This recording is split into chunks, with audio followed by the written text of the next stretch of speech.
A todos. Esta es la continuación del ciclo de foros que el Foro San Antonio promovió para invitar a todos los candidatos de la elección primaria a que concurrieran a reunirse con los ciudadanos de los Altos Mirandinos para exponer sus propuestas, ideas y conceptos de lo que podría ser su gobierno.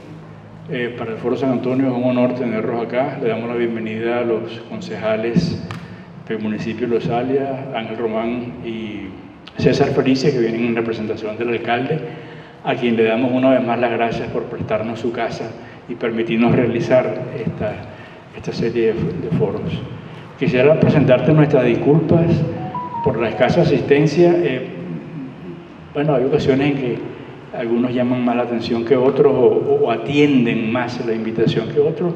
Nosotros estamos hace por lo menos 10 días promoviendo el foro, pero bueno, como tú nos dijiste, aunque sea con 5 hablas, qué bueno, esa es la actitud. Le damos las gracias también a los anfitriones del teatro y del complejo deportivo y a todos ustedes por venir. Muchísimas gracias. Selene Moreno, una queridísima amiga de muchas luchas democráticas. Bueno, y a todos ustedes, la doctora Yoconda San Blas del Foro San Antonio. Y en realidad el discurso se me echó a perder, porque yo siempre hago una introducción, pero como son todas caras amigas, yo no les voy a echar cuentos que ustedes ya no conozcan, no solamente que nos conozcan, sino que viven en carne propia.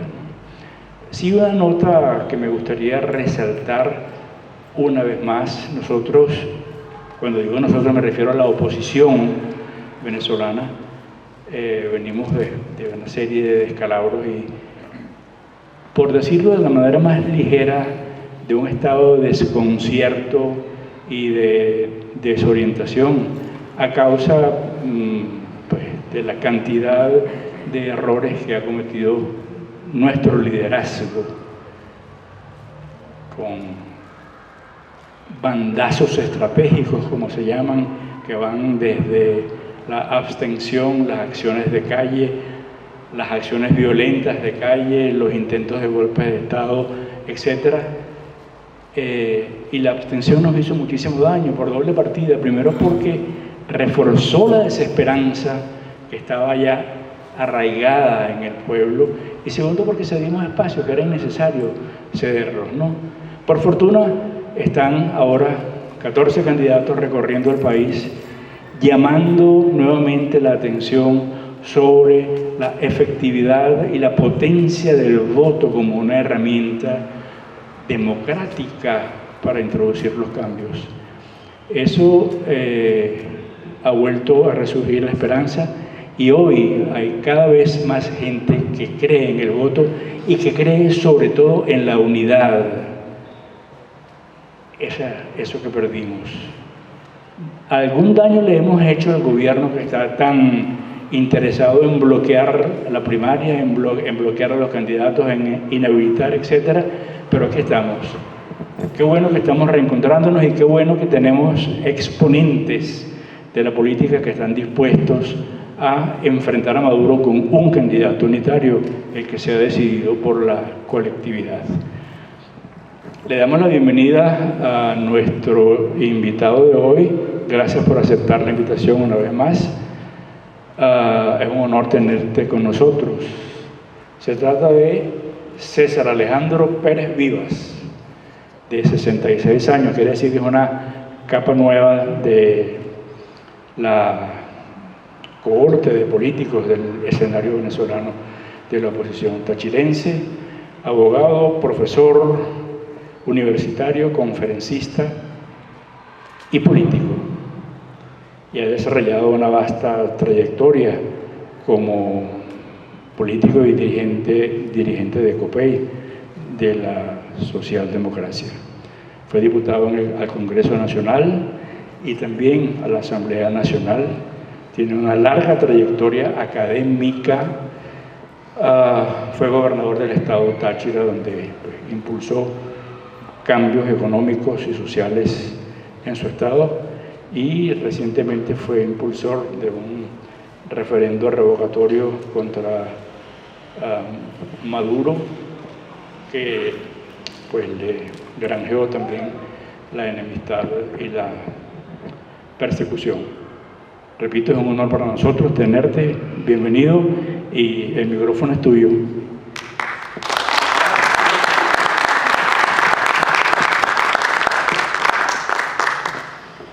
Perfecto.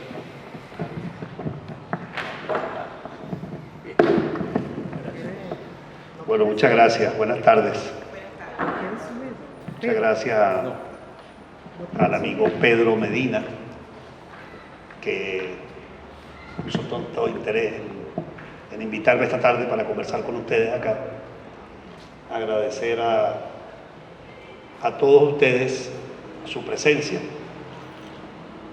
y reiterarles mi satisfacción de poder encontrarme con todos ustedes, ciudadanos, vecinos de San Antonio, incluidos los dos amigos concejales que nos acompañan, uno de ellos tocayo mío, por cierto, a quien conocí de dirigente estudiantil aquí en Los Teques, a mi tocayo feliz. Y bueno, saludar a tan distinguidos amigos todos. Si los nombro uno por uno puedo cometer el error de omitir un nombre.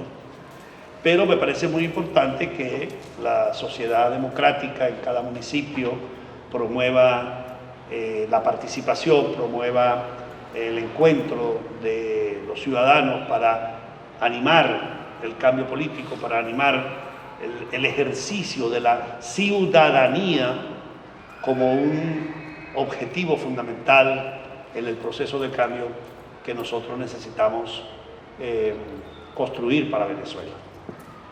Y con muchísimo gusto le dije a Pedro que venía, porque precisamente la tarea de quienes hacemos política con P mayúscula es la de impulsar la ciudadanía, vale decir, el ejercicio de los derechos fundamentales que cada persona tiene para lograr vivir civilizadamente en una comunidad y tener acceso a los bienes materiales y espirituales a los cuales una persona humana debe acceder.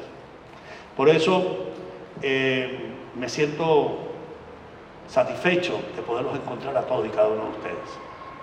Por supuesto que a los líderes políticos nos gustan las masas, eso es natural, pero igual es cuando conversamos con ciudadanos interesados más en la reflexión que en la emoción.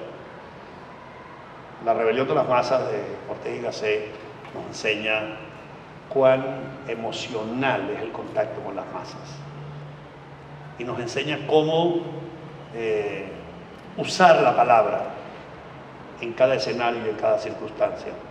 Pero en un auditorio como esto, donde hay personas con conciencia cívica y con conciencia política, por supuesto no voy a apelar a la emoción de ustedes, voy a apelar a la racionalidad, al sentido de responsabilidad que tenemos como ciudadanos, como venezolanos que estamos luchando para construir una democracia y para restituir la calidad de vida que la camarilla gobernante nos ha expropiado durante 24 años de gobierno que ya lleva.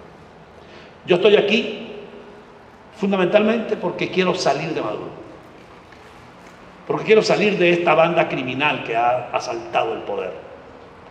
Y por eso estoy impulsando la participación ciudadana desde hace mucho tiempo. Pero luego de que la oposición venezolana cometió el grave error de no ir a las elecciones del 2018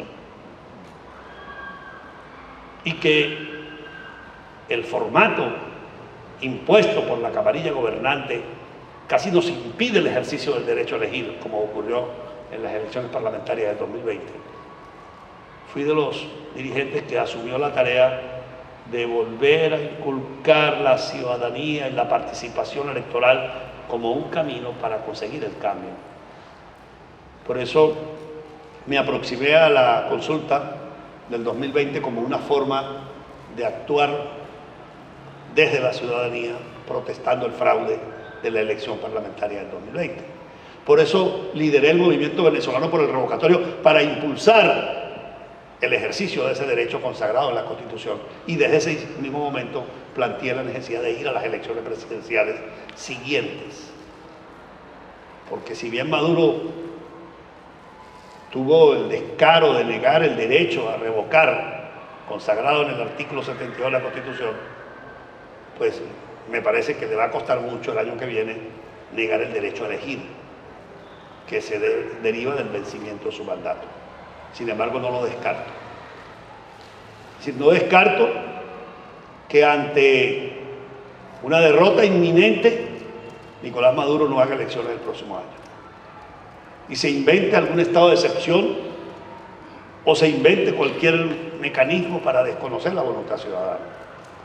Pero aún así, y a pesar de eso, nosotros con mayor razón estamos en la obligación de concurrir, de participar y de estar en condiciones de hacerle frente electoralmente a Maduro el próximo año. Por eso la elección primaria para mí tiene esa importancia. Tiene la importancia de crear conciencia, de movilizar a la ciudadanía. Si ustedes ven lo que hoy en día existe y lo compara con lo que teníamos hace un año, hay un cambio sustancial. Hace un año nadie le ponía atención al tema. Y lo digo porque yo ya andaba recorriendo el país, visitando, hablando con la gente y me encontraba con los propios cuadros políticos, gente comprometida desde muy joven en el activismo político, que le costaba mucho aceptar la posibilidad de participar, de incorporarse, de vincularse. Y al día de hoy ha habido un cambio sustancial, sin que esto signifique encontrarnos en un momento, digamos, cumbre de la participación. Todavía no llegamos allá. Pero sí hemos avanzado y hemos logrado que muchos ciudadanos se interesen en la necesidad de ese cambio político, quieran ese cambio político y estén dispuestos a ofrecer su aporte ciudadano a ese cambio político. Y esa tarea, creo, es muy importante para encauzar las fuerzas de la sociedad hacia la elección del próximo año. Por eso yo resolví presentar mi candidatura a las primarias, porque además de querer sacar a Maduro, yo quiero encabezar ese proceso. Es decir, yo quiero ser presidente de la República. Y siento que me he preparado para ejercer esa responsabilidad, que tengo la formación, la escuela necesaria para dirigir un gobierno de transición, un gobierno de unidad nacional que sea capaz de sacar al país de la dictadura en la que tenemos a una democracia, sacarlo de la miseria y la pobreza donde lo han hundido a un nuevo empuje económico que permita reactivar la vida y la calidad de vida del pueblo venezolano, sacar al pueblo de la miseria, porque ya no es pobreza lo que hay, es miseria, y la vivo todos los días, y me golpea profundamente los estados de miseria que me encuentro. Mis amigos de hace 30, 40 años, ya muchos de ellos en el tránsito a la edad más adulta, enfermos, sin medicinas, sin posibilidades de alimentarse, porque todo su esfuerzo hecho a lo largo de la vida, hoy en día, no significa nada una jubilación, una pensión, como la que tienen la mayoría de los venezolanos. Entonces, ese tema a mí me conmueve profundamente. Y he dicho, bueno, mientras Dios me dé fuerza, mientras Dios me dé vida, mientras Dios me dé la oportunidad de contribuir a ese cambio, debo hacerlo. Porque también he sido, debo decirlo, un privilegiado de la democracia, que me dio la oportunidad de ser parlamentario 20 años, que me dio la oportunidad de ser gobernador de un estado, de ser un dirigente democrático, y en consecuencia uno tiene que aportar ese esfuerzo. Sería muy cómodo estar en mi casa, estaría más tranquilo, no sometido a esta angustia, a este encuentro diario con la pobreza, con la desesperanza, con el dolor que significa en cada familia la ruptura de la unidad familiar. Pero siento que es una obligación y es un propósito. Por eso he presentado mi nombre para que este tachirense sea el número 8 en Miraflores. Yo he dicho el gocho número 8, porque van 7. Y en estos días, hablando con Elías Pino Iturrieta, ustedes conocen a Elías Pino, el historiador, que me hizo un comentario porque yo dije que yo iba a ser el gocho número 8. Entonces Me dijo, para tenga cuidado no ir a alabar la dictadura de Gómez. Le dije, no, para nada, yo no alabo dictadura, yo soy demócrata. Lo que pasa es que a los hombres hay que verlo en la circunstancia histórica en que les tocó actuar. O sea, no se puede juzgar a Gómez a la luz de nuestros valores de hoy, hay que verlo en el contexto de finales del siglo XIX, en un país de caudillos, en un país donde todo se dirimía por la fuerza, pues él vino y se impuso por la fuerza. Pero hay una realidad, unió a Venezuela, creó la Hacienda Pública Nacional, creó el Ejército Nacional, acabó le dio paz al país, estableció una dictadura así. Después vino López Contreras, que dio la apertura, y comenzó con él la República Moderna de Venezuela. Entonces, siento que nosotros podemos también contribuir en este momento histórico a devolverle al país su criterio de unión nacional, su criterio de país, de democracia, de institucionalidad, porque ahora tenemos que hablar a la luz de los valores y los conceptos del siglo XXI. Ni siquiera del siglo XX, del siglo XXI. De ahí mi planteamiento, que tiene 3 ejes fundamentales. Un eje político, un eje económico y un eje cultural. Vamos a ver si le podemos hacer llegar a todos una hojita de estas, por si acaso, donde se plantean los elementos de ese eje, que yo lo defino por razones pedagógicas, 10 propuestas. Estas 10 propuestas componen 3 ejes. Comienzo por el eje cultural, porque en el sustrato, en la base de todo el problema, es un problema cultural, un problema educativo, un problema de valores, de una sociedad que perdió el rumbo, que perdió los valores, que entró en un relativismo ético de primera magnitud y que no sabe valorar verdaderamente su propia cultura, su propio patrimonio, sus propios liderazgos. Y entonces se volvió la vida fácil, la riqueza fácil, se convirtió en la rutina de la gente. Entonces aquí celebramos a esos personajes que de un día para otro aparecen ostentando riquezas que no tienen cómo sostener en el trabajo diario. Y eso pasa porque destruimos la educación y porque destruimos la familia. De modo que el gran desafío horizontal, transversal de esta lucha es la educación y la cultura, que incluye lo moral y lo ético. Venezuela necesita un nuevo acuerdo moral, un nuevo reencuentro espiritual para poder sacar adelante a la nación y para salvar la república. Fíjate la palabra que uso, salvar la república, porque la república está en peligro. Los que han estudiado aquí teoría del Estado saben que el Estado supone territorio, supone una sociedad, una comunidad de hombres y mujeres, supone un poder político. Tenemos territorio, perdiendo ya el Esequibo, producto de lo que ha pasado con el desentendimiento de ese territorio. Las mafias que están montadas en muchas partes del país, dominando el territorio. Y la nación, los hombres y mujeres, 1/3 se ha ido del territorio. Hemos perdido 1/3 de la nación, que está regada en cualquier parte del mundo. 7 millones de ciudadanos se han ido. Entonces eso pone en peligro la república. De ahí la necesidad de volver a alimentar espiritualmente a la nación, para poder construir de nuevo un modelo de Estado que fortalezca la república y una economía que le dé viabilidad como república. Entonces, el segundo eje para mí es el planteamiento del modelo político. El modelo político de una democracia que necesitamos restablecer, pero una democracia del siglo XXI.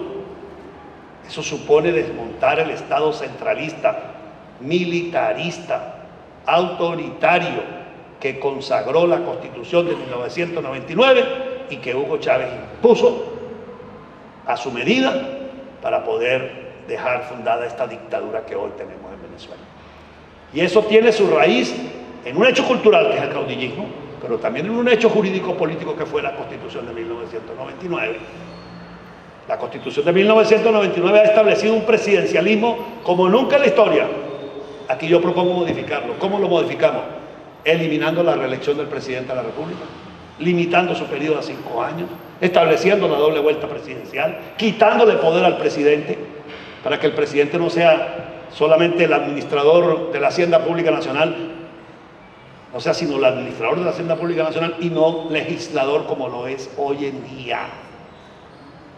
Durante estos 23 años el presidente de la República ha dictado 633 leyes. ¿Para qué existe el Parlamento entonces? Si el presidente dicta la ley. ¿Para qué existe el Poder Legislativo si la autoridad ejecutiva es el que legisla? ¿Será porque yo soy un hombre del legislativo que pasé 20 y pico años de mi vida sentado en los curules del Parlamento? No. Es que no puede una persona dictar la ley, porque la ley es la que ordena la vida de la sociedad. Y ese modelo presidencialista, donde a través de la figura de la ley habilitante se le concede al presidente la facultad de dictar la legislación, es perverso. Yo propongo eliminarle esa facultad al presidente de la República. Y propongo eliminarle al presidente la facultad de tener el control absoluto sobre la política militar. Es decir, mi planteamiento va a descabezar el presidencialismo y a montar un equilibrio de poderes, de modo que en Venezuela el presidente no sea un monarca. En Venezuela el presidente tiene más poder que cualquier monarca de la tierra. No hay un presidente, no hay un monarca que tenga más poder que el presidente de Venezuela. ¿Por qué? Porque esa constitución hecha a la medida de Chávez se ha convertido en una tragedia y hay que quitarle esas facultades. Eso es un cambio constitucional, ya hablaremos de eso. Pero eso es fundamental para volver a la democracia.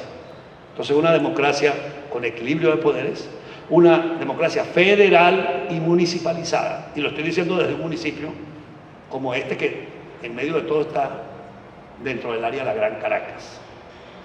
Pero la propia Caracas está centralizada. En esto estaba yo en Macarao, Caricuao, y decía, bueno, pero esto es una entidad, una comunidad con perfil propio que debería ser un municipio, pero no pertenece al municipio de Caracas. Pero es que en el siglo XVIII, el siglo XIX, Macarao era un pueblo distante de Caracas. Debe tener entidad propia, así como Los Alias tiene su alcaldía, Macarao debe tener su alcaldía, Catia debe tener su alcaldía, para que haya gobierno local con fuerza. Hoy en día Los Alias es una alcaldía, pero es una alcaldía raquítica, como todas las alcaldías de Venezuela, porque los municipios han sido deliberadamente debilitados para que el centralismo pueda imponer su criterio. Es tan brutal el centralismo que ya ni la nómina la pagan las alcaldías, la pagan todas por Caracas. Entonces hay que volver al Estado municipalizado y federal. Hay que fortalecer el municipio, hay que fortalecer el Estado para que el gobierno el gobierno local se ocupe de la gente. ¿Cómo puede un presidente de la República con su ministro estar pendiente si en San Antonio hay agua, si hay electricidad, si en San Antonio las calles están en buen estado, si en San Antonio hay seguridad? No, para eso tiene que haber aquí una autoridad, un poder municipal fuerte. El poder nacional tiene sus atribuciones y el poder local tiene las suyas. Pero hoy en día el poder nacional quiere hacer el papel del poder local. Entonces usted ve a Maduro y es que limpia los jardines, la autopista, los parques. Eso sí, él pone unos buenos equipos a limpiar jardines, pero es incapaz de tener una moneda sólida, es incapaz de tener garantía de seguridad del Estado. Entonces, no cumplimos la función. Hay que cambiar el modelo de Estado y cambiar el modelo económico. Porque este Estado autoritario que ha impuesto esta dictadura, donde un solo partido, un solo hombre controla todo el poder, el nacional, el regional, todo depende de Miraflores. Tenemos que ir a una democracia federal, municipalizada, con separación de poderes. Ha generado una economía también controlada por el Estado. Es la economía inspirada en las ideas de Marx. El marxismo propone que los bienes de producción sean controlados por el Estado. El Estado es dueño de los medios de producción.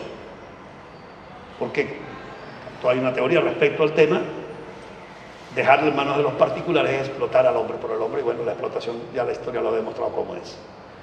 Nosotros proponemos, aquí está planteado, una economía social y ecológica de mercado, que tenga como eje central a la empresa privada, que respete la propiedad y la iniciativa privada, que permita el desarrollo de la empresa como eje motor de la economía. No es el Estado el que mueve la economía, es la persona organizada en la empresa o individualmente considerado el motor de la economía. Yo voy a ser un presidente que va a impulsar una economía de mercado, con contenido social, con compromiso ambiental. Un presidente que va a respetar la propiedad privada, que va a respetar la iniciativa privada, que va a favorecer la implantación en Venezuela de empresas nacionales e internacionales que vengan a reactivar el aparato productivo hoy totalmente disminuido. Esos son los tres ejes, el político, el económico y el cultural. Ahora bien, ¿cómo lo vamos a hacer? Hay que ganar el poder, hay que ganar la presidencia de la República. Y para ganar la presidencia de la República necesitamos dos requisitos. Primero, ir a las elecciones. De modo que aquellos que piensan que la abstención es la solución, ojalá lleven la idea clara de que en cualquier circunstancia nosotros tenemos que ir a las elecciones del año que viene. En el año 2017 yo le propuse a todos los dirigentes de la oposición que sacáramos un candidato unitario de inmediato porque estábamos a las puertas de una elección. Y escribí un artículo que el que lo quiera investigar lo puede conseguir en la página web del Nacional. Ahí aparezco yo como uno de los columnistas. Me busca ahí y se va al año 2017 de noviembre y hay un artículo que se llama La Hora del Desprendimiento. Allí propuse que todos nosotros, los que éramos actores políticos, que habíamos sido jefes de un partido o gobernadores de un estado o parlamentarios, que podíamos ser candidatos, pero que en la práctica no lo podíamos ser en aquel momento, buscáramos a alguien que nos representara y le diéramos un mandato para un gobierno de transición. Se lo propuse a todos los líderes. Varios de ellos me dijeron, no es posible en este momento hacerlo porque estamos a las puertas de un acuerdo con el gobierno. Va a haber una mesa de negociación en República Dominicana y allí se van a liberar a los presos políticos. Entonces estaba Leopoldo López preso. Se van a quitar las inhabilitaciones y bueno, vamos a las elecciones del año que viene. Se dio la mesa de negociación en República Dominicana, no hubo ningún acuerdo y la respuesta fue la abstención. 2024 no puede repetirse esa historia. 2024, cualquiera sea la circunstancia, tenemos que ir a la elección. Y tenemos que ir con un candidato unitario. Y fíjense la palabra que uso, candidato unitario, no candidato único. Candidato único no va a haber, porque no solamente en el 2018, sino en Barinas y en otros estados, el gobierno impulsa candidaturas con el objetivo de dividir a la oposición. Las disfraza, las mimetiza y consigue personajes que ofrecen su concurso para precisamente confundir y dividir a la sociedad. Entonces las primarias tienen como objetivo precisamente elegir una candidatura que represente a la sociedad democrática y que esté en condiciones de competir el próximo año en las elecciones presidenciales. Conclusión, para poderle ganar a Maduro hay que tener un candidato unitario y participar en las elecciones del año que viene. Maduro hace todo lo posible para que nos retiremos. Nos puso un Consejo Nacional Electoral más rojito. Ahora, a ver si nosotros decidíamos no participar. Nos puso un candidato, nos puso una política de hostigamiento a todos nosotros, incrementó la línea de las inhabilitaciones para que digamos nos retiramos. En abril de este año yo dije en Maracaibo en una rueda de prensa, con ocasión de una reunión del Grupo Este de México, que aunque nos metan presos a todos nosotros, los que estamos aspirando a la candidatura, o nos inhabiliten, tenemos que ir a las elecciones. Tenemos que ir a esas elecciones. Porque lo importante no es que César sea presidente. Por supuesto que yo quiero ser presidente. Pero no pasa nada si yo no soy presidente. Lo importante es que Maduro se vaya. Lo importante es que tengamos claro que el objetivo es sacar a Maduro voto a voto al próximo año en Miraflores. Y ese es nuestro gran objetivo político. Y pueden ustedes tener la seguridad que la lucha que estoy adelantando a lo largo y ancho del país tiene esa prioridad: sacar a Maduro, restablecer la democracia. Y en esa tarea cada uno de nosotros tiene un aporte que dar. Desde el voto, que es lo mínimo que se le pide a un ciudadano, ir a votar, hasta, mayores posibilidades de participación que cada uno tiene de acuerdo con su propia realidad familiar, social, económica, cultural, para actuar en este proceso. De modo, queridos amigos, que en esa dirección venimos actuando. Por eso acepté esta invitación, porque deseo fervientemente impulsar este cambio. Aspiro a ser un presidente que cuando se siente en Miraflores atienda de manera inmediata la emergencia humanitaria que vive el país. Si bien los cambios a los cuales yo me he referido son estructurales y toman tiempo, hay algo que no va a poder esperar mucho tiempo, y es la emergencia humanitaria de la nación venezolana. Es el primer punto que tienen ustedes aquí.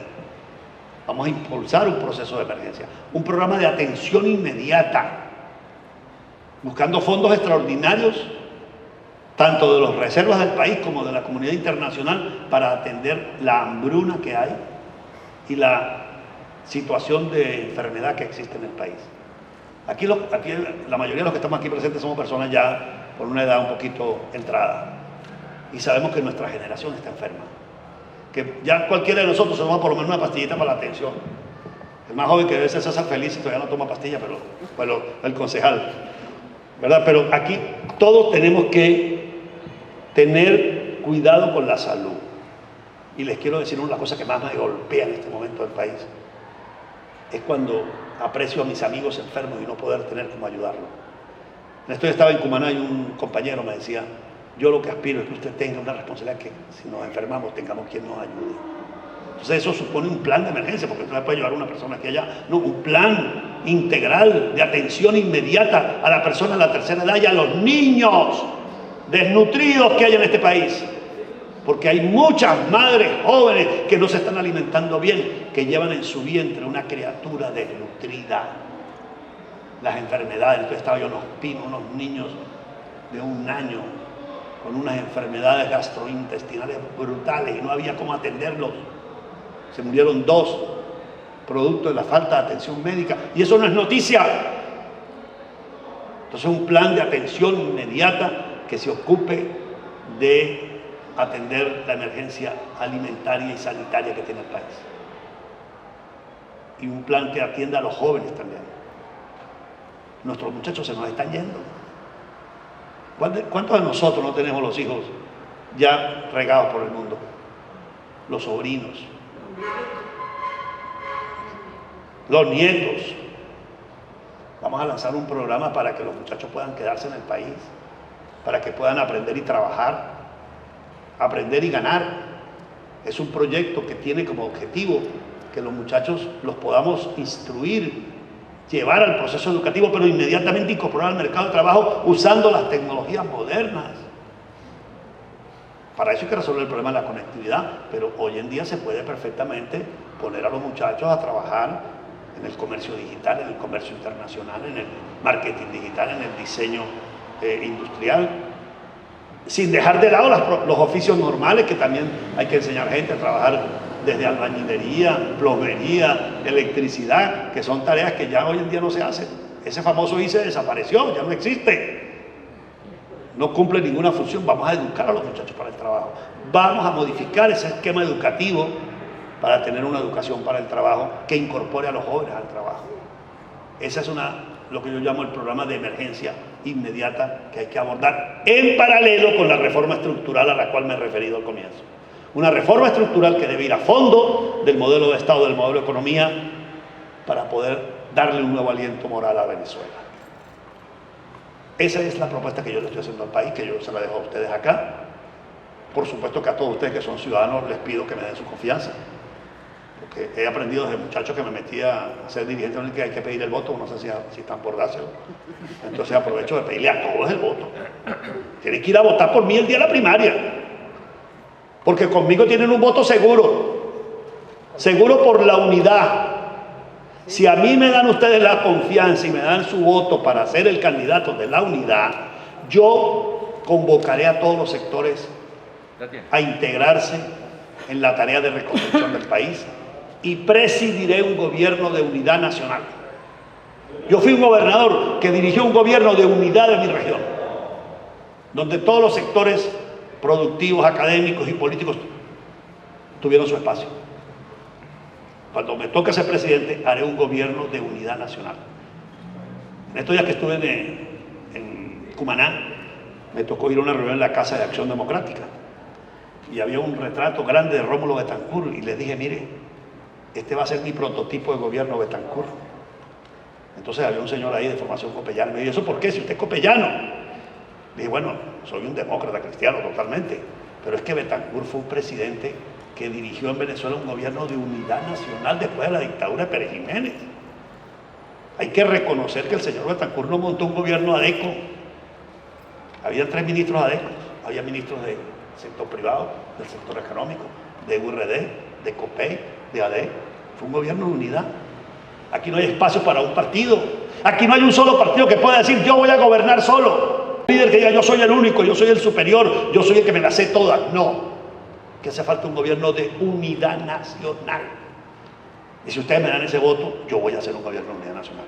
Y si ustedes no me dan el voto y la mayoría de los ciudadanos eligen otra opción, yo voy a estar a la orden de esa opción. Y me voy a poner a su servicio para que construyamos la unidad. De modo que el voto que den por mí es un voto para la unidad. No lo van a perder. El voto conmigo es un voto seguro. Por eso les pido el voto. Y los invito a que me acompañen en esta tarea de rescatar a Venezuela. Quedo a la orden de ustedes para votar.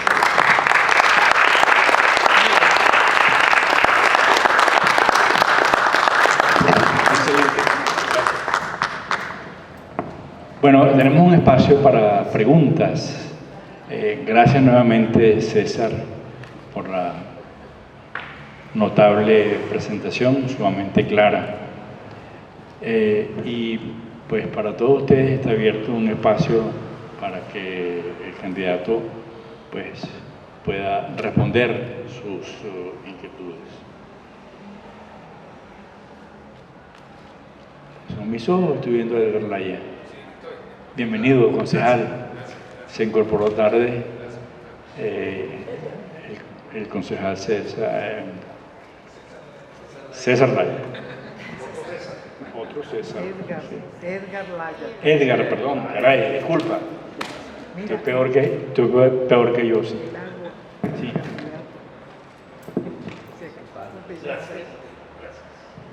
Bueno, tenemos la primera pregunta. La hace la doctora Gioconda San Blas. Leo textualmente: el problema educativo es gravísimo. Nuestros niños están llegando al bachillerato y cuando llegan sin las capacidades lectoras y numéricas adecuadas. Lo mismo cuando llegan a las puertas de la universidad. ¿Qué propone usted para poner la educación venezolana al nivel de la sociedad del conocimiento en el siglo XXI?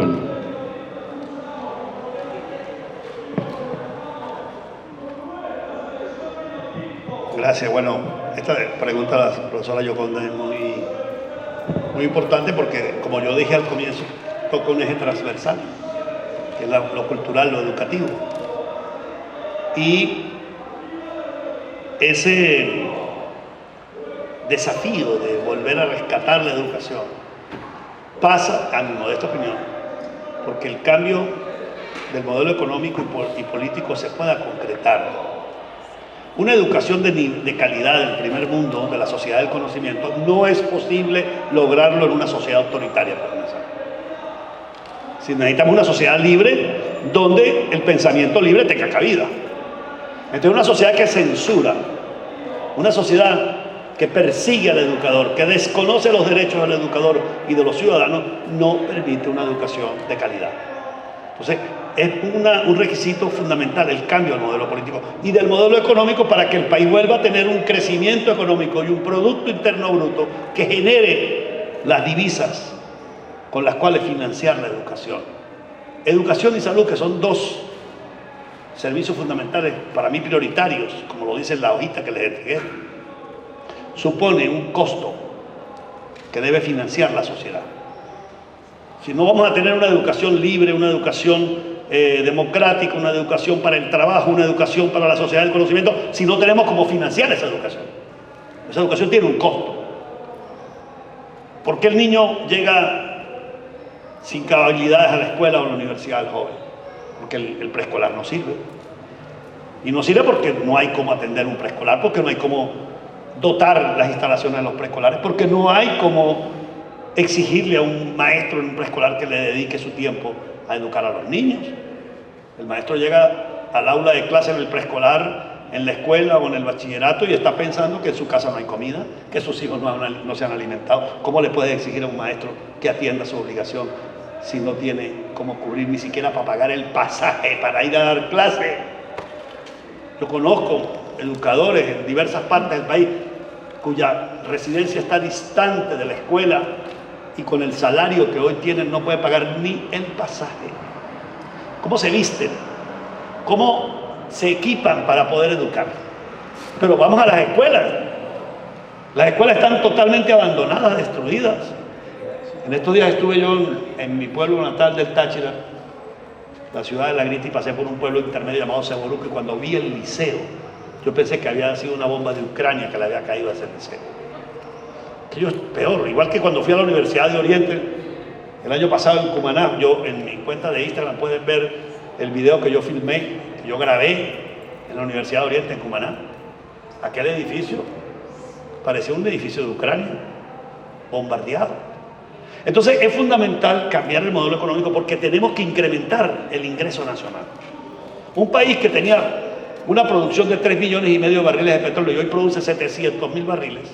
Y de esos 700,000 barriles tiene que entregarle a Cuba 50,000, a los chinos 100,000, pues no hay ni para el consumo interno. Por eso las colas de gasolina en todo el país. No tenemos capacidad ni para abastecer el mercado interno. Entonces nosotros tenemos que aprovechar, por ejemplo, en materia petrolera, ese recurso para volver a crecer la producción petrolera, pasar de 700,000 a 3, 4 millones de barriles para que incremente el ingreso fiscal al Banco Central. Tenemos que abrir y privatizar todas esas empresas que hoy en día producen pérdidas, desde las areperas socialistas hasta la actividad petrolera. Tenemos que abrirle camino a la economía privada para que produzcan el hierro, el aluminio, el coltán, el cemento. Empresas quebradas como Lácteos Los Andes, como Agroisleña, para hablar del campo agropecuario. Todo eso tiene que ponerse a producir, porque si crecemos en el Producto Interno Bruto, incrementamos el flujo de caja del país a través de impuestos, a través de regalías. Entonces vamos a tener dinero con el cual invertir en la educación, en las escuelas, en las universidades, pagarle a los maestros, formar al maestro mejor, educarlo para estos tiempos, porque al magisterio también tenemos que reeducarlo. Pasado 20 y pico años que se destruyó la meritocracia, que se destruyó la carrera docente, que se destruyó los procesos de perfeccionamiento, de superación del magisterio. No ha vuelto a haber formación de posgrado para los educadores. Lo único que los llevan es a hacer cursos de ideologización, talleres de activismo político socialista, es lo que le dan a los educadores. Entonces, para mí es muy importante la educación. Repito, hay que invertir.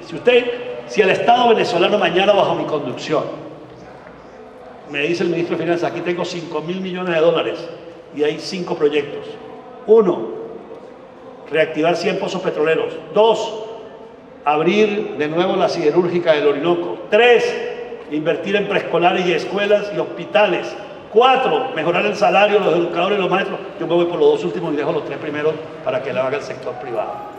Todo lo que tenga el Estado tiene que ser invertido en educación, en salud y en salarios para los que trabajan en esos servicios.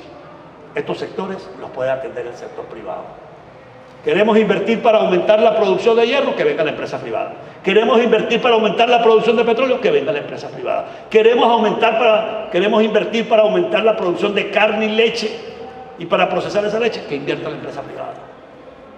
¿Por qué? Porque en un hospital y en una escuela no me va a invertir ninguna empresa privada, lo tiene que ser el Estado. Entonces, esa es una prioridad fundamental para un gobierno presidido por mí en los próximos años.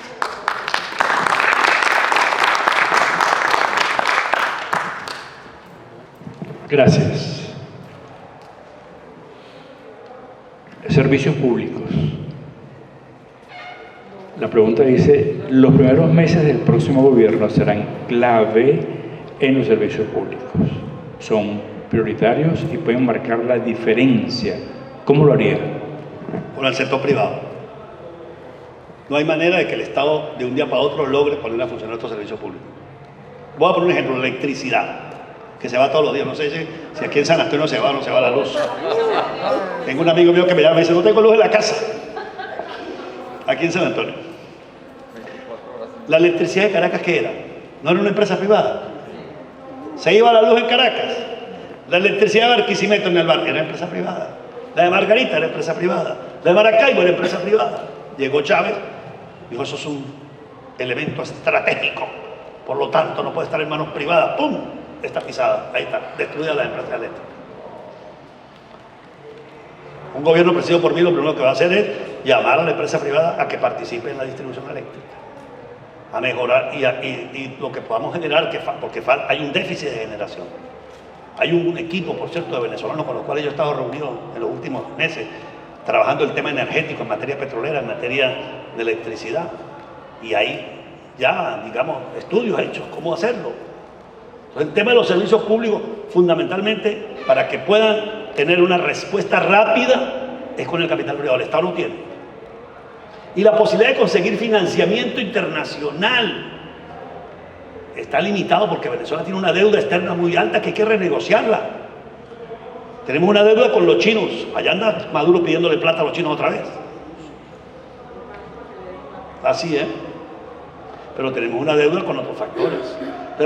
Mientras tú renegocias la deuda, mientras tú logras resolver todos esos problemas, oye, la gente necesita tener calidad de vida, que no se le vaya la luz. Pero la gente va a decir, bueno, pero es que va a ser muy caro pagar si la empresa privada entra a gestionar la distribución de agua, de electricidad o de gas, por ejemplo, de gas doméstico. Resulta que es más caro hoy en día. Te voy a poner el ejemplo de mi edificio en Caracas. Estas semanas anteriores duramos un mes sin agua. Tuvimos que contratar 6 cisternas. Entonces, cuando usted suma el mes, ¿cuánto pagas en cisternas? ¿Cuánto pagas en botellones? Y eso en una urbanización un edificio donde hay tanques, pero en estos cerros donde no hay nada, que la gente tiene que llevar el agüita cargada en los cerros. O el gas cargado en los cerros, como lo vimos en estos días en el barrio del 70 del Valle. Entonces, al final del cuento, es más barato, termina siendo más barato un servicio que esté gestionado privadamente. Entonces, es la única manera que yo veo es esa.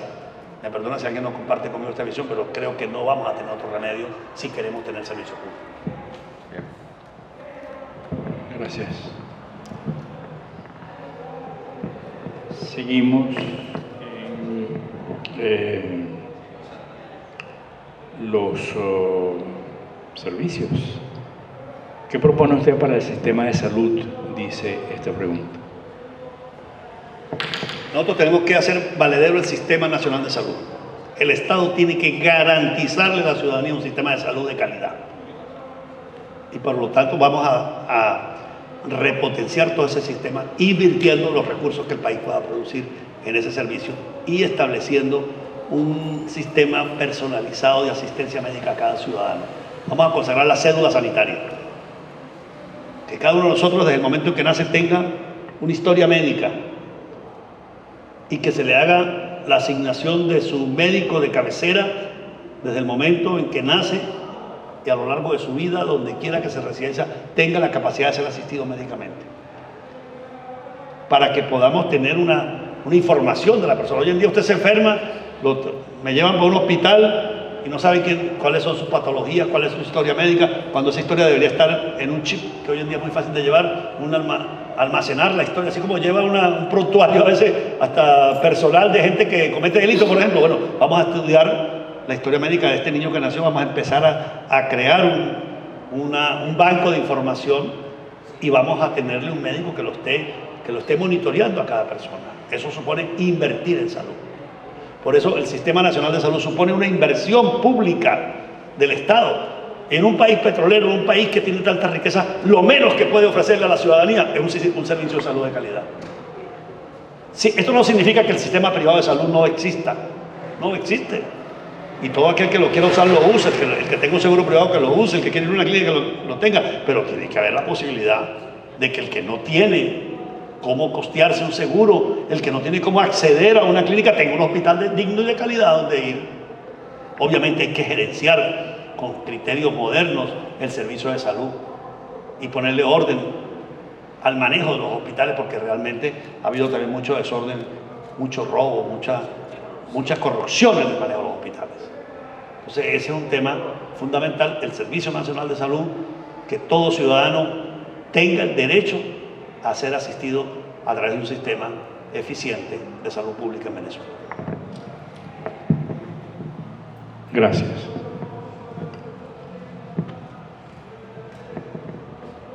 Continuamos con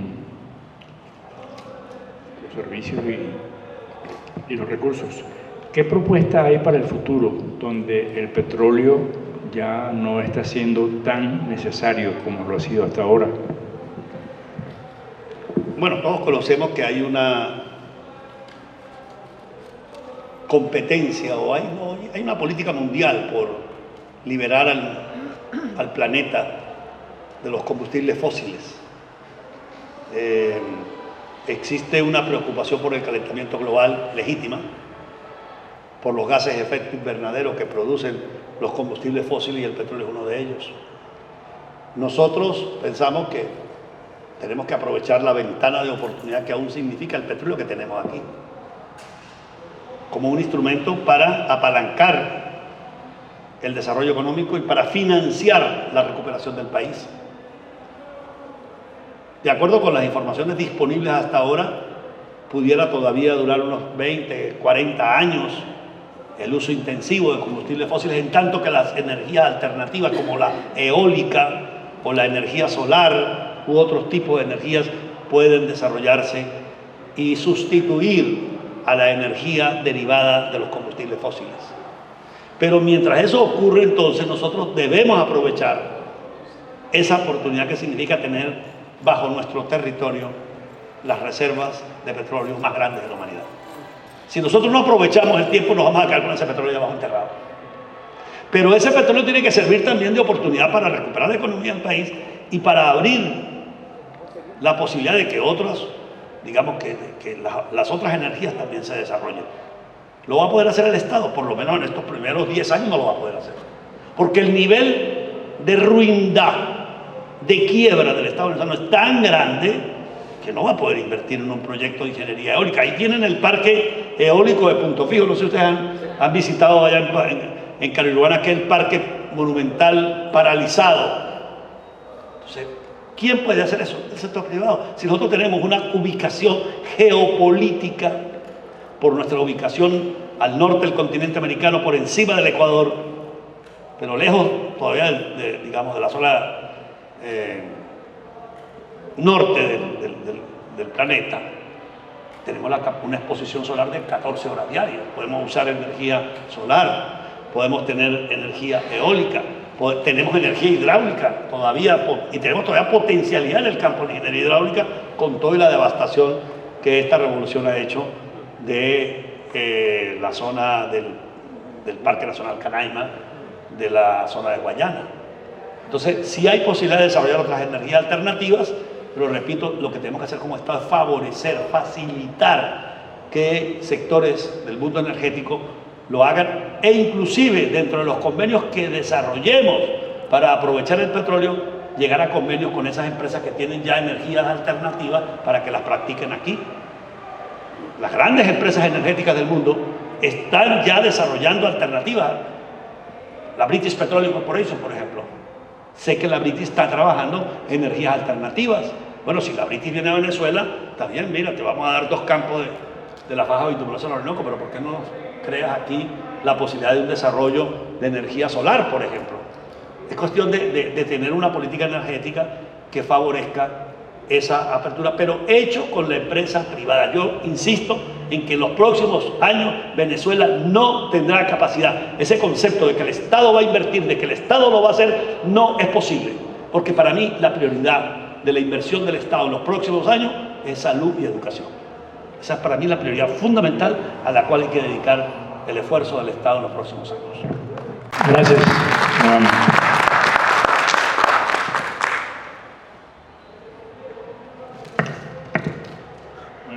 Creo que regresamos a lo político. Aquí hay varias preguntas que giran más o menos en torno a lo mismo. Sin embargo, hay 2 que destacan. La primera es, ¿considera usted que la plataforma unitaria está preparada caso de que el gobierno adelante las elecciones? Bueno, preparados totalmente no estamos. Tampoco creo que el gobierno va a adelantar las elecciones este año ya, porque se especuló mucho sobre eso. ¿Cuándo será el próximo año? Bueno, no tenemos cómo adivinar lo que ellos están cocinando. Sin embargo, tenemos la impresión de que tampoco va a ser tan rápido, porque el gobierno está muy quebrado, está en un déficit terrible. Por ahí salió bien Mamora en esto diciendo que a ellos les dolía mucho y a Maduro que no podían subir el sueldo a la gente. No les duele nada. Lo que están es aterrados de que la gente los repudia, porque ya no es 80, ya casi es 90% de repudio lo que hay contra el gobierno. Entonces, ellos saben que si van a una elección muy rápido, también la gente, cuando encuentre el camino, va a ser un solo disparadero. Por supuesto que la unidad de todos nosotros va a ser fundamental para lograr este objetivo. No es fácil. El daño que se ha hecho con la división, con la fragmentación es muy grande.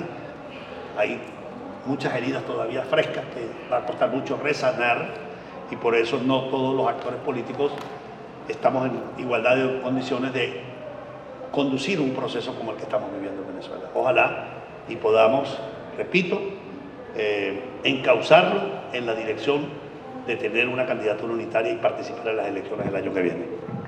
Excelente.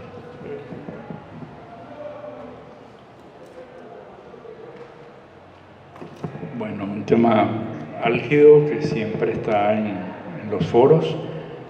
¿Cuál es su opinión en relación a las inhabilitaciones actuales y eventuales futuras? ¿Apoya una estrategia de sucesión o de consenso?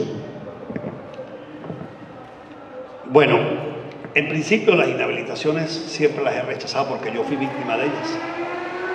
O sea, no es que tengo una teoría.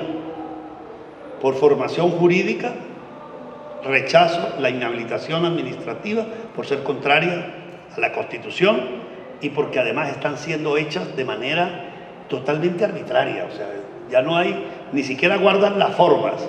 La última inhabilitación, la que le hicieron a la señora María Corina, es un monumento a la arbitrariedad absoluta. De modo que yo tengo que rechazar la inhabilitación como instrumento de segregación, de discriminación y de negación de los derechos políticos de nosotros los ciudadanos. Ahora bien, la pregunta concretamente es si la inhabilitación, si apoyo consenso o sucesión o designación. Mira, yo creo que en el escenario de que una persona inhabilitada sea elegida, ¿verdad? Lo primero que esa persona va a tratar es de defender su derecho, y creo que, por supuesto, que lo vamos a acompañar en esa tarea de ejercer su derecho. Lo que creo que no puede hacer ninguno de nosotros es decir, como yo no soy el candidato, no, vámonos de las elecciones, nos retiramos. Así repito, voy a repetir lo que dije en abril de este año en Maracaibo, así nos metan presos, así nos inhabiliten a todos, la oposición tiene que tener un candidato y tiene que contarle los votos a Maduro. Eso tiene que estar clarísimo. No puede haber excusa. Y yo seré el primero en dar el ejemplo. Si a mí me sacan del juego, me inhabilitan, me meten preso, igualito voy a tener, desde donde esté voy a decir, voten, vayan, buscaremos el nombre. Pero obviamente, si la gente elige a una persona inhabilitada, pues, bueno, esa es la decisión de la gente, ¿cómo lo vamos a desconocer? Entonces, ¿para qué llamamos a la gente que vote? Yo, por supuesto, les pongo a la orden mi candidatura, que no está inhabilitada, está habilitada. Cada quien razona su voto. Ahora, repito, si se elige una persona inhabilitada, pues ojalá y se logre con la presión internacional, con las acciones jurídicas, diplomáticas y políticas, levantar esa sanción absurda. Ahora, ¿cómo resolver en el escenario de que una persona inhabilitada no puede inscribirse? Eso no está resuelto. Y creo que hay que llegar a un acuerdo en ese escenario. Porque alguien puede decir, bueno, no, es que es la sucesión de que de orden de llegada en la primaria, nos van inhabilitando de a 3, cuarto, etc. Finalmente el número 10 queda candidato. ¿Será eso lo representativo? O yo, como soy elegido candidato y me inhabilitan, yo llamo a mi esposa y la pongo. Mi esposa es la candidata. O yo pongo el de mi partido. fulano es mi candidato. ¿Cuál es el mejor método? Oye, no es fácil determinar eso. Si pongo a mi esposa, a mi hermana, a mi hijo, si pongo a mi secretaria, lo que se está jugando no es un puesto para mí o para mi familia, ni para mi partido, lo que se está jugando es la vida de este país. Entonces lo sensato es racionalizarse. Ya en ese nivel de la dirección del país debe haber una racionalidad. Está bien que en la ciudadanía haya emoción, pero si nosotros los dirigentes no tenemos la racionalidad y el patriotismo y el desprendimiento de ofrecerle una solución al país, bueno, pues lamentablemente nos mereceremos un Maduro por 6 años más. Pero yo espero que aquí prive la sensatez entre todos y cada uno de nosotros para que podamos ofrecerle la alternativa al país. Conmigo cuenta para buscarle solución al tema. En eso estaremos, obviamente, haciendo nuestra contribución. Y el tiempo juzgará y la historia juzgará. A eso apostamos, a que impere la sensatez. Aquí hay una última pregunta y hay una reflexión que no la voy a dejar por fuera, Víctor. Dice, en el caso de que Maduro obstruya las elecciones, ¿existe un plan B? ¿Cuál es su criterio en cuanto a ese plan? ¿Qué elecciones, las primarias o las presidenciales? Supongo que son las presidenciales.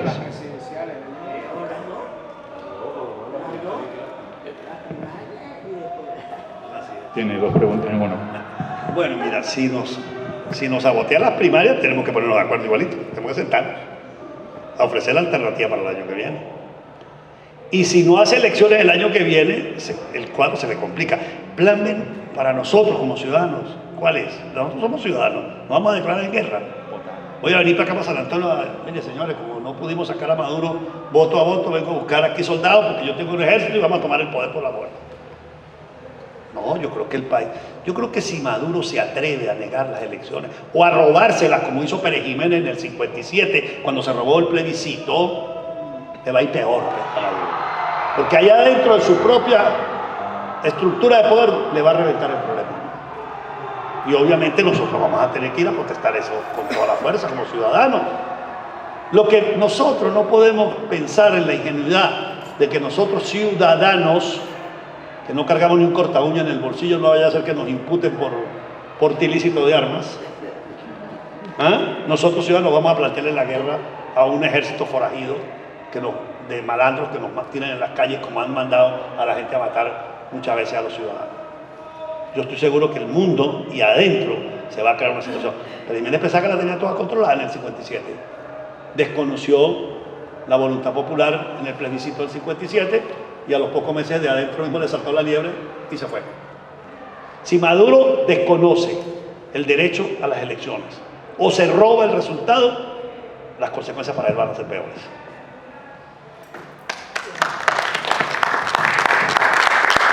Bueno, y está la reflexión, que la pregunta está ya hecha y está respondida en parte, pero Víctor de Gouveia propone que en lugar de nombrar a Maduro para las elecciones, se diga salir del régimen, omitir a Maduro. Es buena propuesta. Haga el favor y venga.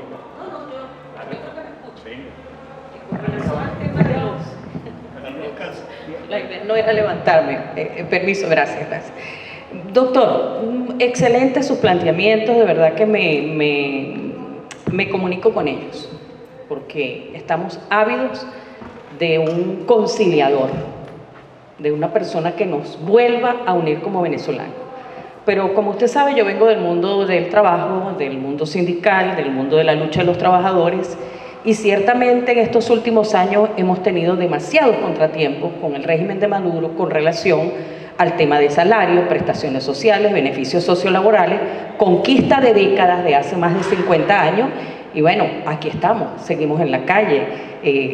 Para la semana que viene el sector magisterial ya tiene preparada una protesta bastante contundente de calle para seguir solicitando salarios justos, no solo para el sector magisterial, sino para todos los trabajadores, pensiones y jubilaciones dignas, porque hoy por hoy yo soy jubilada y mi salario, mi pensión quedó en 364 bolívares después de 34 años de servicio.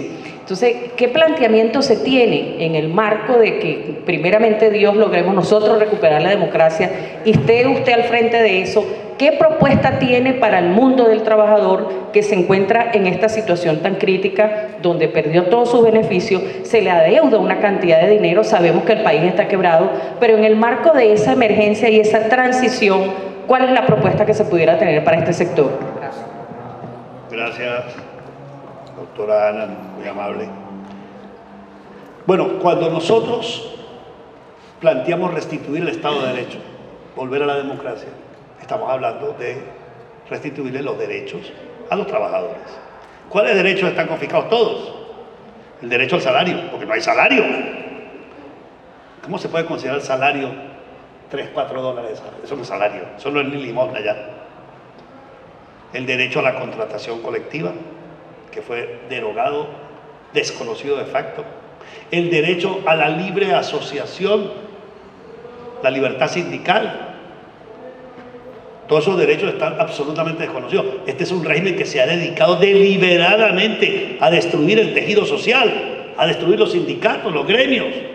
Ha desarrollado un paralelismo sindical sin precedentes en nuestra historia. Es decir, el Estado promoviendo sindicatos patronales para desconocer los sindicatos legítimos de los trabajadores. Entonces, obviamente, un gobierno democrático tiene que respetar a los trabajadores el derecho a organizarse y facilitar la organización social del pueblo a través de sindicatos, a través de gremios, a través digamos, de organizaciones no gubernamentales. Hoy en día usted quiere montar una junta, una asociación civil para contemplar las estrellas y va a registrarla, le dicen, no está permitido registrar una asociación civil.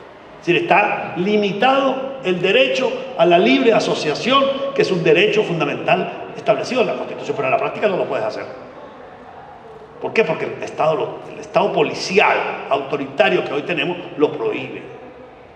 Y obviamente ha perseguido a los dirigentes sindicales. Ahí tenemos recientemente un grupo de dirigentes sindicales condenados injustamente por ejercer el derecho a la protesta, al reclamo de los sindicatos.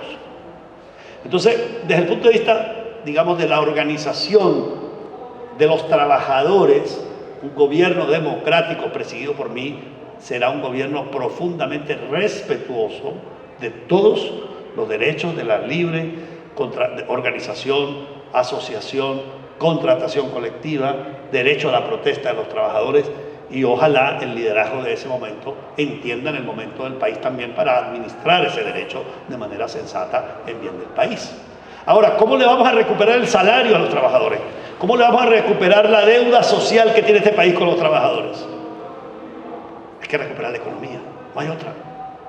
Porque yo no puedo ponerme a inventar que les voy a dar lo que no tengo.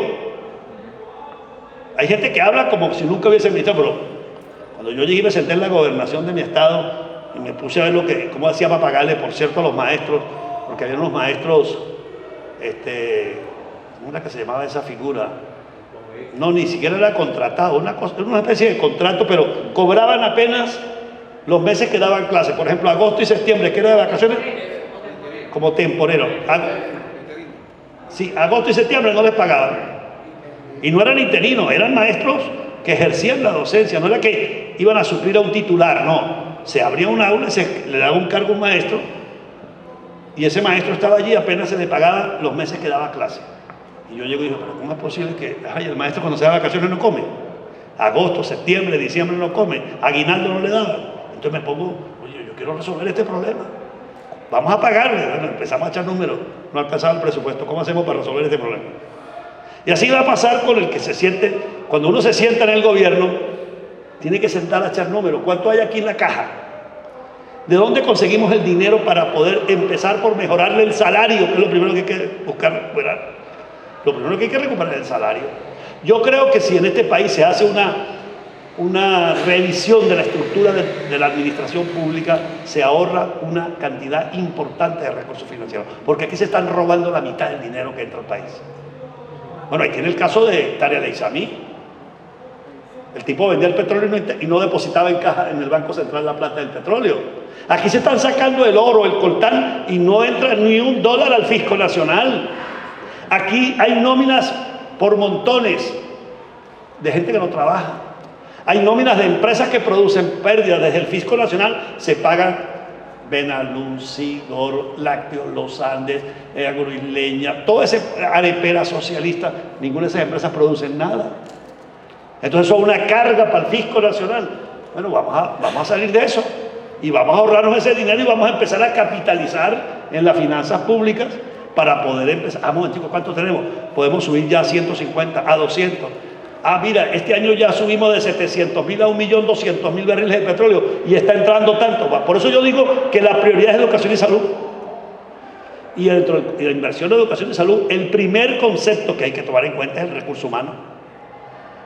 No es que vamos a ponernos solamente a recuperar la escuela, pero el maestro no come, porque si no tenemos el maestro, si no tenemos a la enfermera, si no tenemos el médico, no hay salud.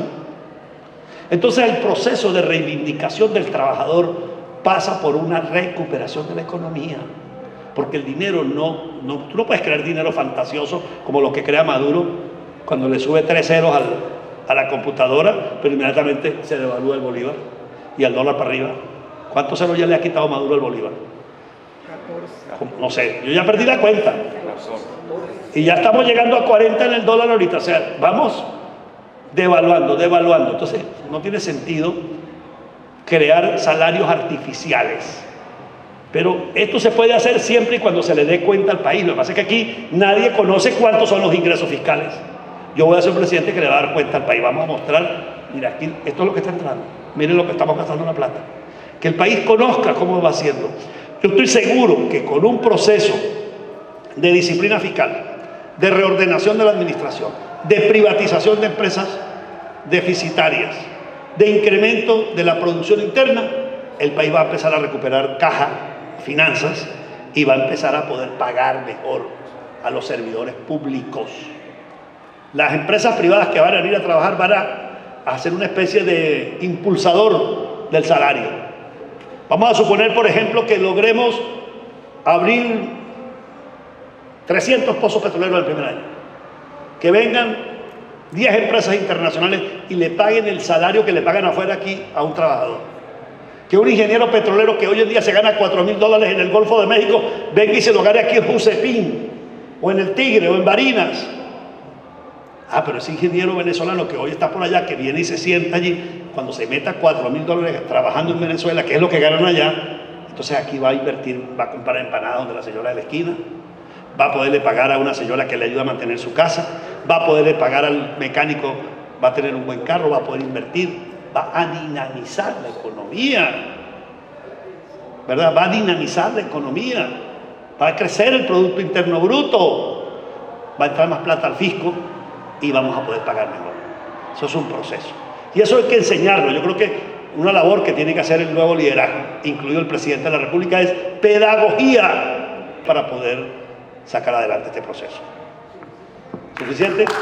Bueno, creo que ha sido suficiente. Discúlpenme que me haya extendido en demasía, pero me ha complacido enormemente compartir estas ideas con ustedes y reiterarles mi compromiso de luchar hasta recuperar nuevamente este país nuestro. Muchas gracias. Bueno, ha sido muy generoso y muy claro en su exposición, sin ofertas fantasiosas, concreto en cómo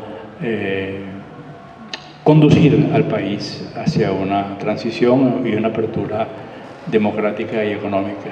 En nombre del Foro San Antonio te volvemos a dar las gracias una vez más.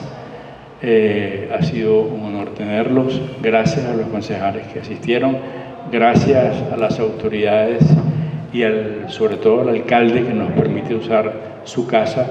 Por cierto, es el único alcalde del país que está prestando sitios públicos oficiales para esta actividad, en un gesto también de ciudadanía. Y gracias a todos ustedes por haber venido.